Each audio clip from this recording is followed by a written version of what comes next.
अस्सलाम वालेकुम दोस्तों। पाकिस्तान और न्यूजीलैंड के दरमियान तीसरा और आखिरी T20 मैच 22 दिसंबर को खेला जाएगा। तो पाकिस्तान टीम की आखिरी T20 मैच के लिए प्लेइंग 11 क्या होगी, आइए आपको इस वीडियो में मुकम्मल तफसील आप लोगों को बताएंगे। तो दोस्तों, अगर आप लोग चैनल पर पहली मरतबा तो बराए मेहरबानी बिल्कुल फ्री में चैनल को सब्सक्राइब करके साथ लगी बेल आइकन जरूर प्रेस कर देनी है। तो चलिए दोस्तों, आखिरी T20 मैच के लिए पाकिस्तान टीम की 11 रुकनी टीम देख लेते हैं। तो पहले नंबर की बात करें तो पाकिस्तान टीम के प्रोफेसर मोहम्मद हफीज़ होंगे।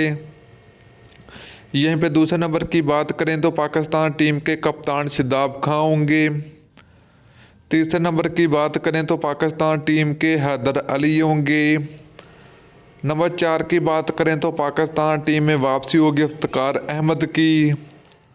नंबर 5 की बात करें तो पाकिस्तान टीम के ओपनर बल्लेबाज अब्दुल्ला शफाक होंगे। नंबर 6 की बात करें तो पाकिस्तान टीम के ऑलराउंडर महमद वसीम होंगे। नंबर 7 की बात करें तो पाकिस्तान टीम में विकेट कीपरी करेंगे सरफराज अहमद। इसके अलावा दोस्तों, नंबर 8 की बात करें तो पाकिस्तान टीम के बेहतरीन ऑलराउंडर फहीम अशरफ होंगे। नंबर 9 की बात करें तो पाकिस्तान टीम के फास्ट बॉलर वहाब रियाज होंगे। नंबर 10 की बात करें तो पाकिस्तान क्रिकेट टीम के स्पीड गनर शहनशाह अफरीदी होंगे। नंबर 11 की बात करें तो पाकिस्तान क्रिकेट टीम के खतरनाक फास्ट बॉलर आरस रऊफ होंगे तीसरे और आखिरी T20 मैच के लिए।